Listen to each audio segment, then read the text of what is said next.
Malacanang iginiit na nasa gumagamit ang problema sa pagkakaroon ng issue sa paggasta ng confidential at intelligence funds. Bakit? Paano ba dapat? RH14, Leth Narciso, pakidetalya, Miss Leth. Ms. Thea Ray, iginiit ng Malacanang na malinaw ang mga patakaran sa paggasta ng confidential at intelligence funds. Ayon kay Palace Press Officer Claire Castro, kung susundin lang ang mga itinakdang panuntunan sa Joint Memorandum Circular 2015-01, walang magiging problema sa paggamit ng CIF. Pahayag ito ni Castro kaugnay ng plano ng Commission on Audit na amyendahan ang umiiral na rules sa paggamit ng CIF kasunod ng lubutang na mga issue sa impeachment trial ni Vice President Sara Duterte. Isa ang Office of the President sa mga tumatanggap ng CIF sa ilalim ng national budget.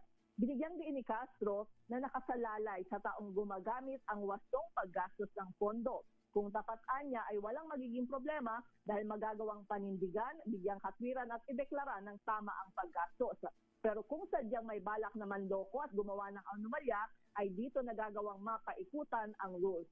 Pakinggan natin si Jose Castro. Kung ikaw naman din ay honest sa iyong liquidation report, hindi naman po talaga masyadong problema kung dapat iniisa-isa ang provision para hindi ka makagawa ng anomalya.